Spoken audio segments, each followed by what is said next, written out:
Okay, so I think it's time I go ahead and finish my response to Shaun here, but in doing so, I'm gonna get to the point. Shaun's one main critique that he perhaps thinks is like a big deal is that Charles Murray used heritability to mean immalleability throughout the book, and that this is technically wrong. And this is true. Shaun's actually correct about this. This is technically wrong, or at least it would be technically wrong for Charles Murray to come out and say that heritability technically means immalleability. But Shaun, what do you think this means in practice? See, this is like Shaun just learned what heritability meant in making this video, and then took this technical point about heritability does not necessarily mean immalleability. He took that way too seriously. The example of height that Shaun uses is a good way to illustrate that Shaun is being a bit of a prude on this. Sure, height increases over time, and perhaps in the future we'll have some easily accessible technology or some pill that makes you 5 inches taller. And maybe you can say women today are about as tall as men in the Middle Ages were. I think men were still slightly taller, but it's pretty close. White women in the US are on average 5 feet 3.5 inches, while white men in Europe are around 5 feet 4 inches. So we have this male-female height gap today. Is that gap changeable?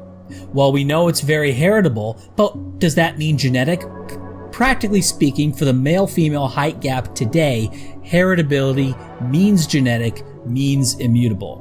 Because while heritability is not technically malleability, it tells you what has been mallied in the time frame we're looking at, specifically the lifetimes of the subjects you're analyzing.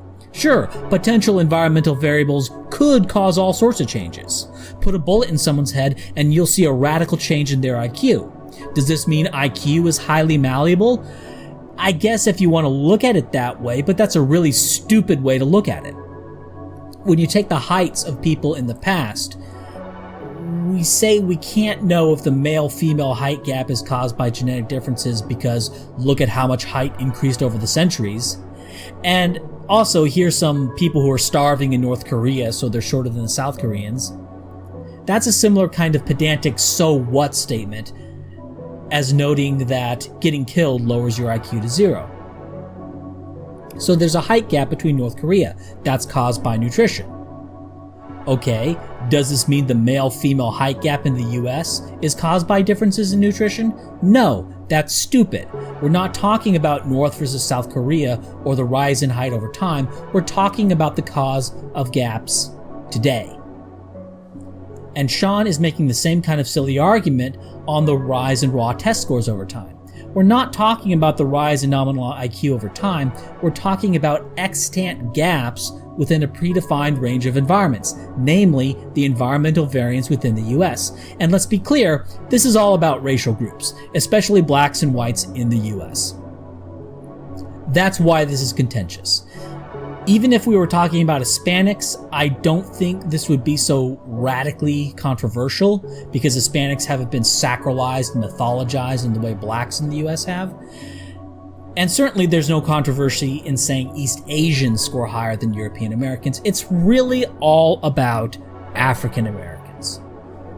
The practical application of heritability goes like a bell curve. Once on the low end of understanding heritability, people just treat heritability as genetic, as immutable. Then you go up to the mid-range. You get into the midwits. Midwits like Shaun, who read about the topic and go, aha, that's not technically true. Look at the gains in height over time, right? Or he'll look at the Flynn effect. But then you get to a greater level of knowledge on the topic, or maybe just experience with these things, which is to say reading studies about intervention programs, for example. And once you know a little bit more about it, you conclude that functionally, yes, heritability means genetic, means immutable in the US today.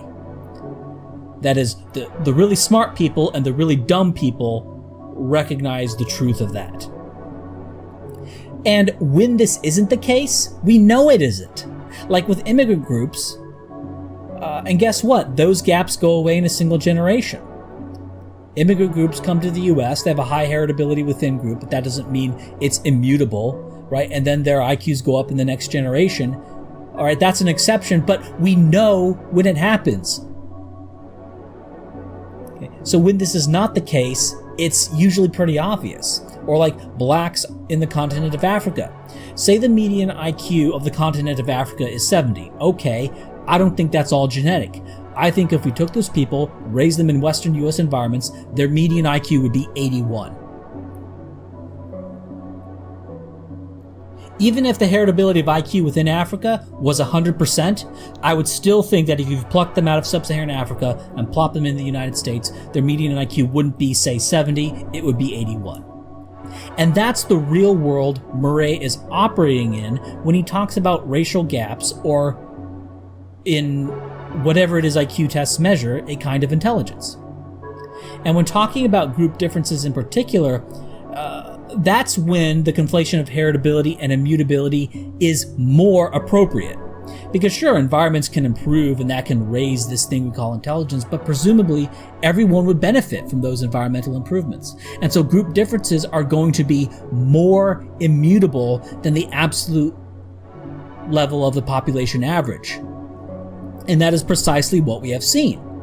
We saw nominal IQ scores increase with the Flynn effect, but the gaps between demographic groups remain the same because IQ is a rank order score. It's force-fitted to a bell curve, so your IQ is actually a ranking. And we saw the same thing with gender differences in height.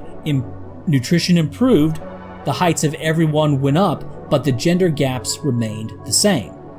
So even if theoretically the true intelligence gap between racial groups narrowed, it would be extremely unlikely for the race gaps in IQ to narrow, because what's actually happening there is that the lower intelligence people are catching up to the higher intelligence people, but it's like a slinky getting compressed. So sure, they get closer to the other end of the slinky, but they're not going to jump over another rung. Even if blacks were narrowing the gap on true intelligence, well, so would be less intelligent whites. And a white guy who's, say, 1% more intelligent than a black guy, he's going to get a little bit smarter too, so their position in the slinky doesn't change. The slinky just gets compressed.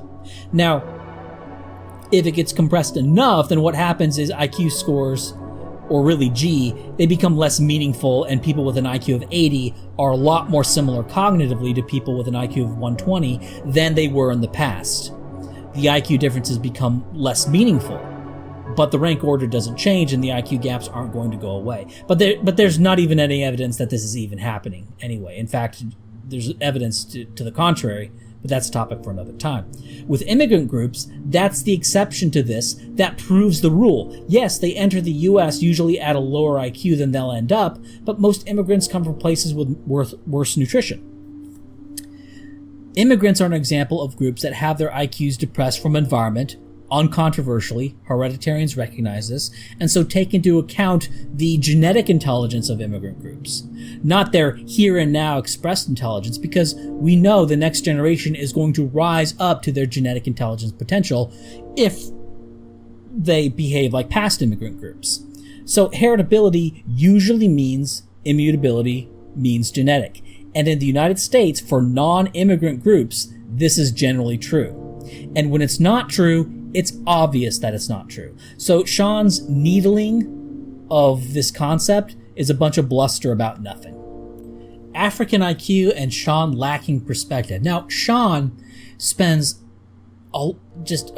too much time going crazy about Richard Lynn's screw-ups, of which there are legion and which Lynn is quite famous for. But Shaun is being very short-sighted here. A low African IQ helps the environmentarian case, and it hurts the hereditarian case. Because say blacks in the continent of Africa had a median IQ of 85. That would be the same as the blacks in the US today. Okay, what then would that say about the importance of environment? If all the environmental problems of sub-Saharan Africa, things like illiteracy, malnutrition, disease, if that doesn't just smash your IQ, well then what does?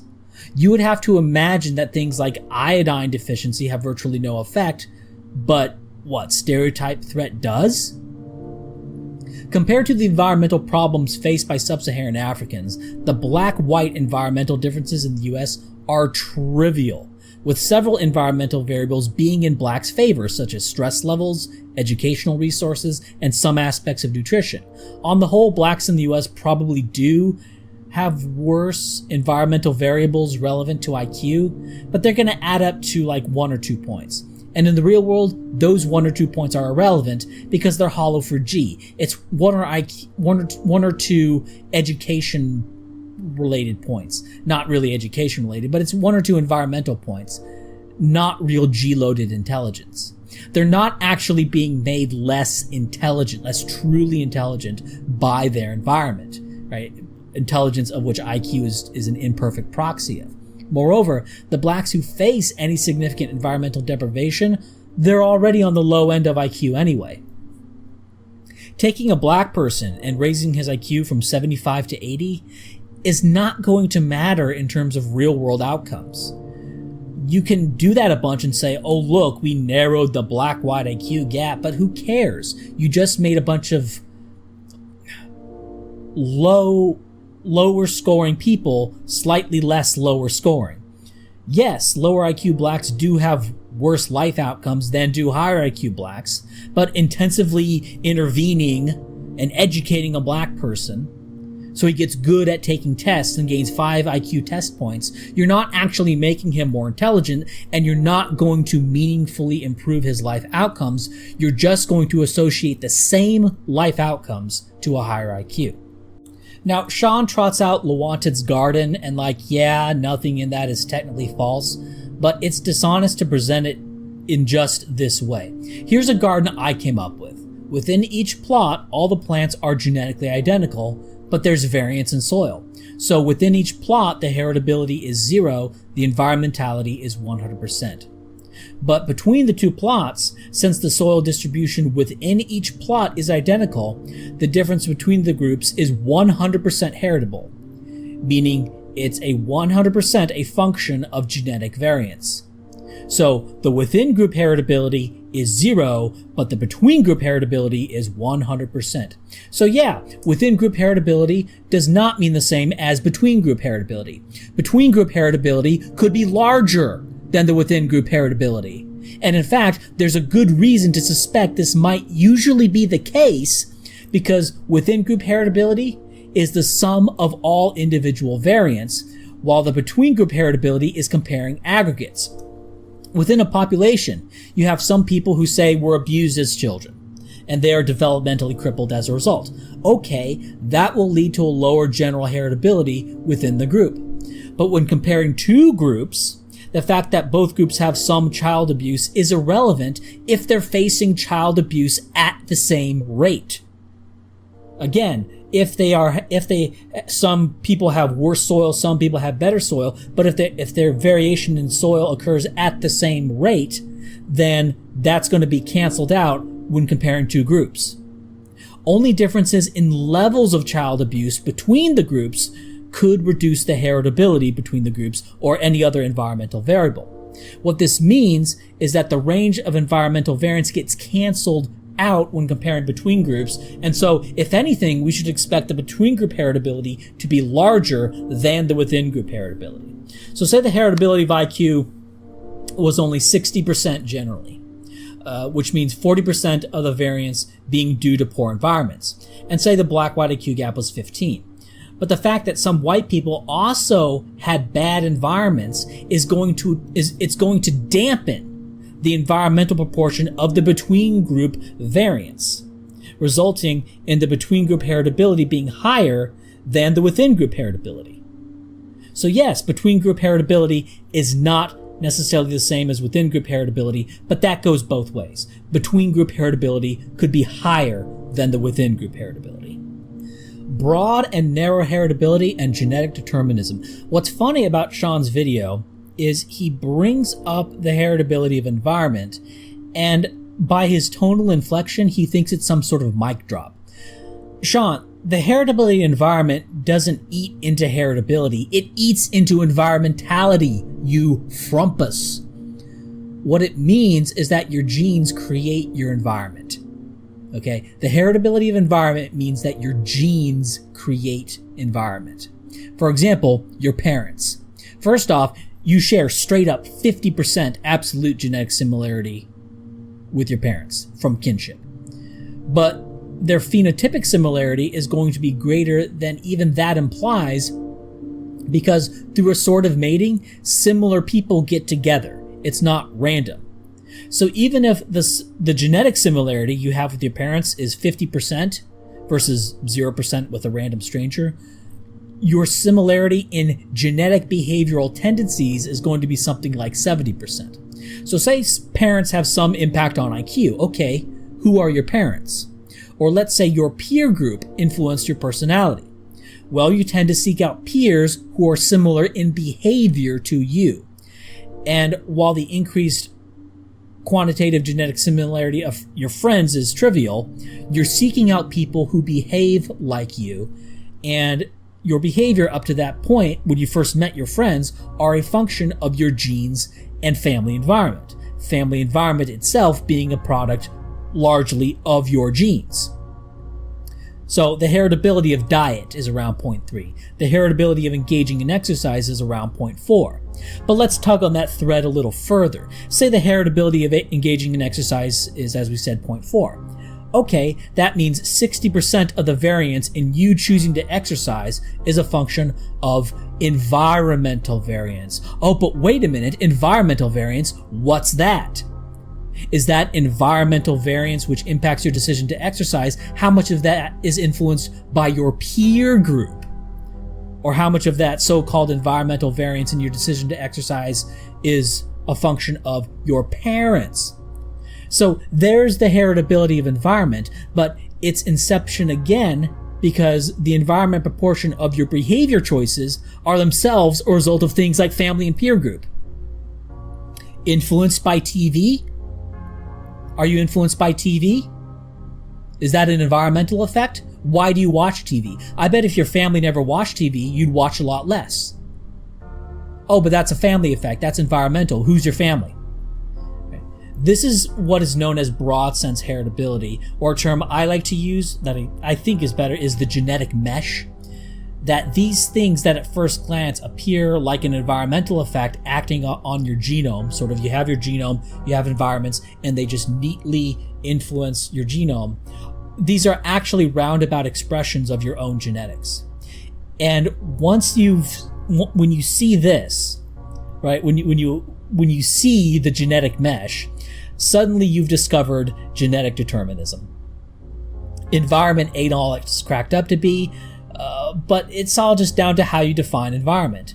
And when I first digging into the heritability of environment, is at this point you discover a dirty little secret, which is that heritability estimates depend on where you draw the line on environment. And so going back to this poll on what experts think about the heritability of the black-white IQ gap, you see some of the experts saying that they think it's 100%. Crazy, right? Who thinks it's 100%?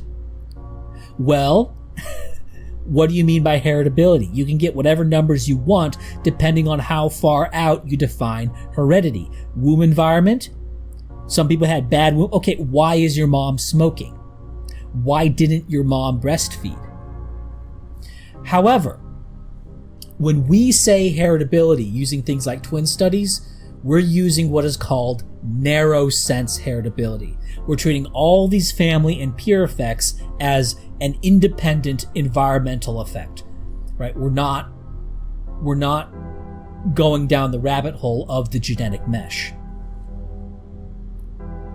But if you're truly looking for the full weight of genetic effects on a person's behavior, that's going to be higher than the heritability estimates you get from twin studies. Broad sense heritability is fuzzy though, because you can go broad enough to where genetic determinism becomes true, right? You define roundabout genetic effects so broadly that genetic determinism ends up being true. And so in that sense, genetic determinism is not wrong. It's just a matter of perspective. And you're not wrong in saying genetic determinism is true once you realize that almost all environments nowadays are man-made. Things like weather, the jungle, aren't really relevant anymore in the US or in NATO countries or EU countries. And going further, say you're in a desert part of the US, and say living in a desert has some causal impact on your personality or intelligence or height or flatulence or whatever. Okay, why do you live in a desert? What are the genetic correlates of people who choose to live in Arizona? There's probably some. So heritability can get really, really fuzzy if you want it to. But Shaun, this fuzziness, it's not in your favor. The fuzziness goes one way. It doesn't go both ways, right? It goes one way, and that is to increase the influence of genetics through roundabout genetic effects. The fuzziness is how much we expand on genetic explanations for variance in behavior. Environment doesn't expand in this way unless you want to talk about environmental effects on your genes, which in the long run is just Darwinian evolution. Broad sense environmentality would just be Darwinian evolution. Now, you can get cute and exotic and talk about epigenetics, but those effects are very small. 99.9% of epigenetic effects are canceled, are silenced in the germline. Intergenerational effects are mostly a meme. However, epigenetic effects in your own lifetime could matter, but who cares, because those get modeled as environmental effects anyway, so they're already taken into account. So epigenetic effects are kind of like a mixture of people misunderstanding what it is, not understanding they get canceled out in the germline, and not realizing that they're already in the models. But then go back to the issue. But then we go back to the issue where we're talking about racial gaps. Shaun, since this is about race, let's not pussyfoot that. It's not enough to say epigenetic effects could matter if you're bringing up epigenetic effects.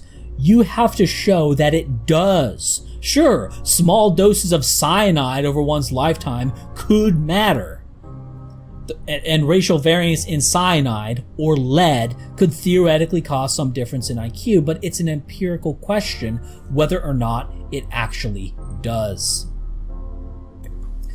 Hereditarian predictions. Shaun also likes to gesticulate that hereditarians keep kicking the can down the line, saying hard molecular genetic evidence will vindicate us one day, but that it's never happened, according to Shaun. Well, first off, the molecular genetic evidence as it comes in is currently vindicating hereditarians, as I'll point out, but the hereditarians have been vindicated long before any of this. The fact that the racial gaps still persist, this is an ongoing vindication of hereditarians, because they were supposed to close with all these environmental narrowings and affirmative action, like all these were supposed to have an effect, and they were predicted to have an effect at the time. In fact, I recall, I have source amnesia on this, but I recall several of the proponents of affirmative action when it was first being put in place in the 1950s, and more so in the 1960s, was that this would only need to be done for a single generation, referencing prior European immigrant groups. But of course, obviously, that never happened. That never panned out. Now, you can excuse this and say, well, the reason the black-white gap doesn't narrow, and it hasn't, then that's another myth to deal with, the myth that the black-white IQ gap is narrowing. The reason that this hasn't happened, their excuse is the reason it doesn't narrow is because black people are horribly discriminated against while whites aren't. The problem is all these environmental claims that they bring up, they have been proven failures. Test bias was shown to be a non-factor. Stereotype threat was shown to not actually manifest in real-world situations. Blood lead levels don't vary by race to any significant degree. Moreover, whites in the past had much higher blood lead levels, and yet their raw scores were much higher. Malnutrition is actually higher in Southeast Asia than in Sub-Saharan Africa, by the way. And there's almost no evidence of significant nutrition effects between blacks and whites in the U.S. Voucher studies have shown decisively that school quality doesn't matter. That good schools is a meme. Some vague generalized notion of racism, that racism causes a low IQ, that doesn't seem to pan out because we've been doing this for long enough that we've gotten to a point where racism is presumably decreasing, and the gaps haven't decreased, though really it's just anti-white racism that's increasing. And we can also look at immigrant groups, and in the second generation, they narrow IQ gaps and all other gaps. And yet, presumably, there was no decrease in negative opinions towards Italians or towards Irish, at least not until the behavioral gaps closed between those groups. Those behavioral gaps closed between those groups in a single generation, and once the behavioral gaps closed in that single generation, then all of the conceptions about Irish went away, right? As soon as the Irish stopped acting differently, they stopped being seen differently. Okay, and so the perception of the Irish was accurate to their actual behavior. Once they stopped behaving the way they did, differently from the European American majority, the native white population, we don't even know who the Irish are anymore. Here's another sort of pinch test on this. College performance. You got these groups, blacks and Hispanics, that are supposedly put upon. So they're put into higher universities than they really should be at. But once they get there, their performance is actually lower than whites with identical SAT scores. Which is to say, out of high school, for a given SAT score, whites have more upside potential than blacks or Hispanics. Now, if someone has been put upon and been, environmentally deprived or intellectually deprived up to that point, you would expect them to have more upside potential. Not that they would completely close the gap, but that they would close some of the gap, because now they're getting the same sort of opportunities that the white people have always had once they get to college. But that's not the case. In fact, it's just the opposite, that the gap between them and whites expands a little bit, right? Which is evidence that, if anything, whites are the ones more intellectually deprived given an intellectual level, because this is all scaled across the population. So it's not that, I'm not saying that whites have fewer intellectual opportunities than blacks. They probably have more. What I am saying is that for a genetic cognitive ability, blacks have more intellectual opportunities. That a black person with, say, a genetic IQ of 110 is going to have more intellectual opportunities than a white person with a genetic IQ of 110. That's what this seems to imply. So, no, every year these racial gaps persist is just an ongoing vindication of hereditarians. Moreover, the raw scores, not the rank order scores, but the raw scores on IQ, they're finally starting to fall around the world. Something that hereditarians predicted, but environmentarians did not. Hereditarians were saying, the gains from IQ, they're not G-loaded. The gains from IQ, they negatively correlate with heritability. Look at the breeding patterns. Lower IQ people within all races are having more kids than high IQ people. So you're going to continue to get gains from education and nutrition, but you're going to get to a certain point where you're no longer getting any more gains from education and nutrition, and you're just going to start seeing the effects of genetic decline. And it's happened. The effects of genetic decline are starting to manifest just as the hereditarians predicted. Hereditarians predicted racial gaps would be on the more heritable subtests, and they are. Hereditarians predicted G would be more heritable than non-G subtests. And oh look, that's exactly what ended up being the case. And it's been long enough for these gaps to be gone. And with the exception of first-generation immigrants, if these gaps aren't gone, then it's heritable, genetic, and as far as we care, immutable. Maybe sometime in the future, some technology will come online that can make everyone super smart, but from where we are now, as far as we're concerned, it is functionally immutable. Now, all that said, the molecular genetic data, as it dribbles in, all vindicates hereditarians. So I'm putting up a table on here, for those just sort of listening, of the known genetic variants associated with general intelligence within populations. Now, this isn't just looking at genes associated with skin color, seeing that they correlate with IQ, and just assuming those genes cause an IQ gap. Because you could do that. You could take someone's genome, just run raw correlations, and find gene associations with skin color strongly correlate with IQ. That's not what we're doing. Or that's not what these guys are doing, excuse me. They're validating SNPs within as many populations as they can. And in every one of these genes we find, SNPs, locations at genes, we find the race gaps fit the hereditarian model in almost exactly the order hereditarians would predict. There are a few surprises here and there, but none which benefits the environmentarians. The genes line up as hereditarians would predict, and the countries line up as the hereditarians would predict. But between country comparisons are, of course, more fraught, because there's far more environmental variation between countries than within them. And so not surprisingly, you see weaker correlations between countries than you do within countries between IQ and polygenic scores. The polygenic scores explain less of the between-country variance than they do the within-country variance. Now, one criticism you can make is that SNPs relevant to polygenic scores are determined using disproportionately European samples. And it's true, the sample set is something like 90% European to determine the relevant SNPs in the first place, but why should that matter? Right? Ironically, this argument, which Shaun didn't make, but I'm just going to address it anyway, this argument rests on the idea that different populations have different gene architectures.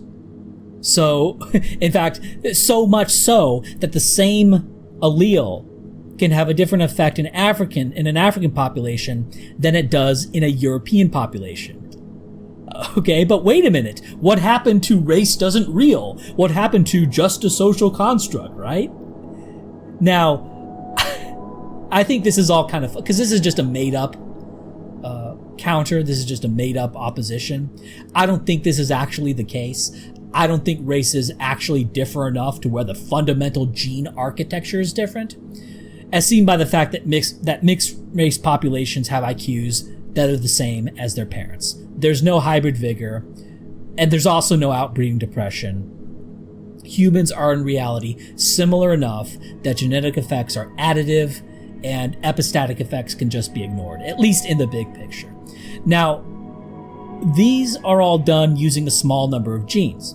And from a molecular genetic standpoint, we can explain something like 30% of the general variance in IQ now within the US. You could say that's low, but keep in mind, back in 2011, it was like 9%. I remember, I was there. And back when the environmentarians, and back then, when it was 9%, environmentarians were harping that this is what the heritability actually was. And that missing heritability is just a myth. The real heritability of IQ is 9%. Well, now they would have to say it's 30%, at least. No, the heritability was always there. The molecular geneticists are starting to find it. It's just a lot harder than they thought it would be, as most things are. You could claim, oh, but the molecular geneticists haven't explained everything yet, and that's true, but what they have explained so far all vindicates hereditary predictions. Hereditary predictions that were made as far back as the 1900s, a little bit before even. It's like we're going through a tunnel system in a cave. I predicted it will look a certain way.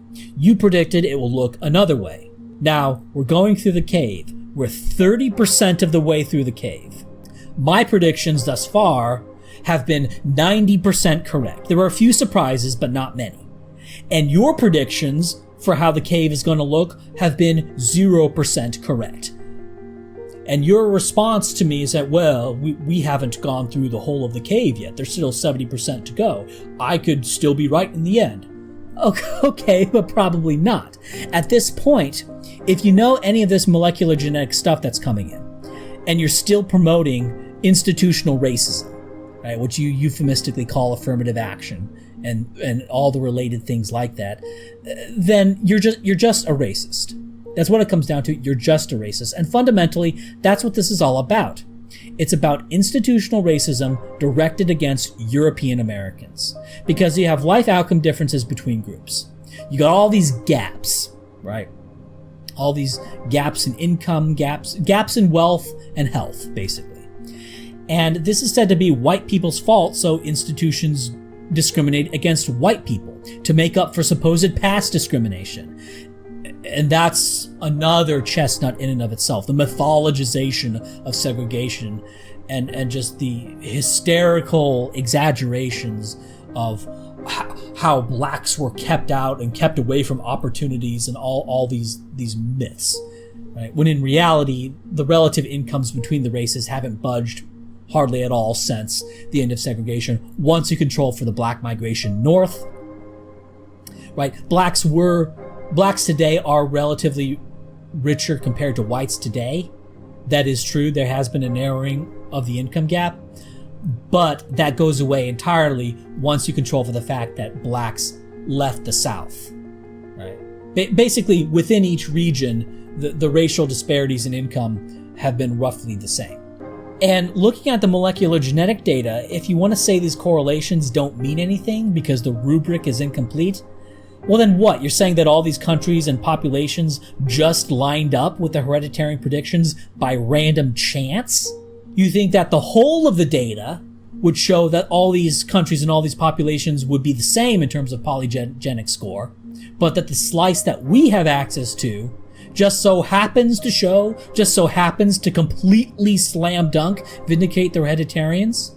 You think that once we understand the rest of the genome, we'll suddenly see the opposite? The opposite so much to the effect that it's going to cancel out what we have so far, and the outcome will be all populations have an identical polygenic score? If you understand what's going on, the environmentarian position just becomes a joke, a matter of faith, a matter of social proof and pressure, fear of being ostracized, fear of being banned, fear of losing your job.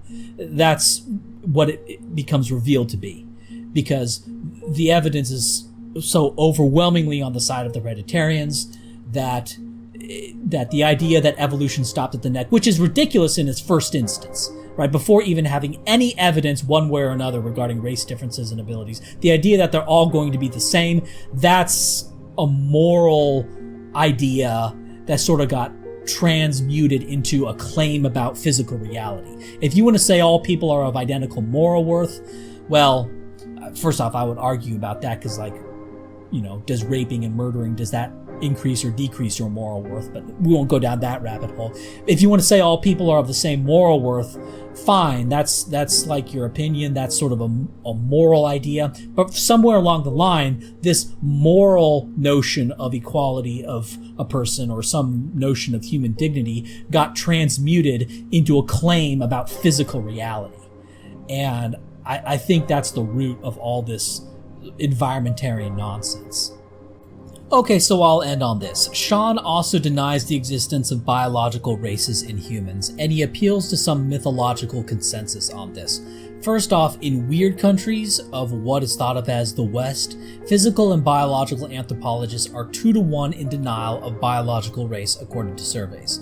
There was a recent one that's being bandied about showing more anthropologists deny race than they did in the 1990s, but when you read further down and just look at physical and biological anthropologists like the older surveys did, it's still 2-to-1. So in the West, sure, Shaun has a majority of those people on his side.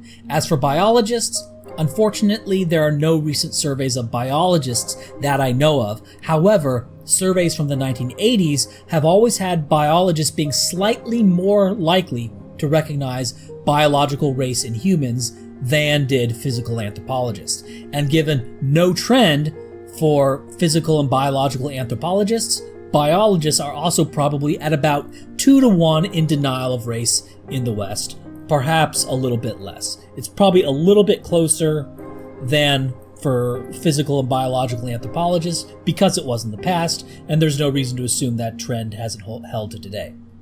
So, a clear majority in favor of Shaun's position in the West, but the majority isn't nearly as big as you might imagine if you read Vox all day. Now, in the former Soviet Union and Warsaw Pact countries, it's the opposite. About 2-to-1 recognizes race, and in China, the recognition of biological race is at nearly 100%. Which is to say, Shaun's consensus on biological race is largely mythical and based on perceptions formed inside the science TM bubble. But on to the matter itself. I will start off by saying a thing that is true. Are you ready to hear the thing that is true? Okay. The existence of or non-existence of biological races in humans is irrelevant to there being biological race differences in intelligence.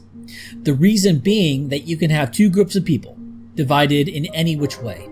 People who part their hair to the left or the right, innie versus outie belly buttons, people who like anime versus people who don't like anime, And you can take whatever two groups of people, you can scan their genomes, and they can differ in what, for convenience, I'll call genetic intelligence. The groups of people being compared do not have to rise to some level of absolute genetic distance or clusteredness in order for them to radically differ in genetic propensity to intelligence or any other trait for that matter. Two populations could differ on a single allele frequency, and that single allele difference could explain a radical population difference. This is known to be true for things like sickle cell anemia and Tay-Sachs disease. So that should be the starting point, that humans don't have to rise to, say, subspeciation for us to draw meaningful comparisons to visible population groups. And these visible population groups could differ radically in genetic traits. That said, humans do meet most commonly used standards for subspeciation. They pass the 75% rule, they have enough total genetic heterozygosity, and this heterozygosity is clustered well enough to be a subspecies when compared to other mammals with similar values in these criteria. And there are several recognized subspecies which have differentiated faster than human races have. So the idea that there's not enough time for humans to have subspeciation, it's not only silly on its face because humans have a greater geographic range than any other mammal, and they achieved this geographic range faster than any other mammal we know of. So for humans to have the fastest subspeciation of any mammal wouldn't be some great surprise. But as it happens, there were other subspecies that subspeciated faster than humans have, so we don't have to bother with this not enough time argument. Now, taxonomy is not a science. Categories are conventions, because out in nature, biology doesn't give a shit about man-made rules and categorization schemes. So there's no actual correct answer on whether or not humans have races, because it's just a category. And because of this, scientists have enough wiggle room that they can, I don't know, say black people don't exist or something. But humans do meet all the generally recognized criteria for subspeciation. It's just that scientists have a bug up their butt about treating humans the same way they would treat any other animal. Interestingly enough, animal biologists, amongst the biologists, animal biologists are the ones most likely to recognize biological races in humans, at least they were in the 1980s, at something like over 70%. So I find it interesting that animal biologists are the ones most likely to treat humans like another animal, and thus are likely to use the same sort of rubrics and standards for humans as they use for animals, and say humans have subspeciation. Again, not that it matters, because we can just draw circles around whoever we want and compare the genetic differences between them, whether you think they constitute a biological race or not.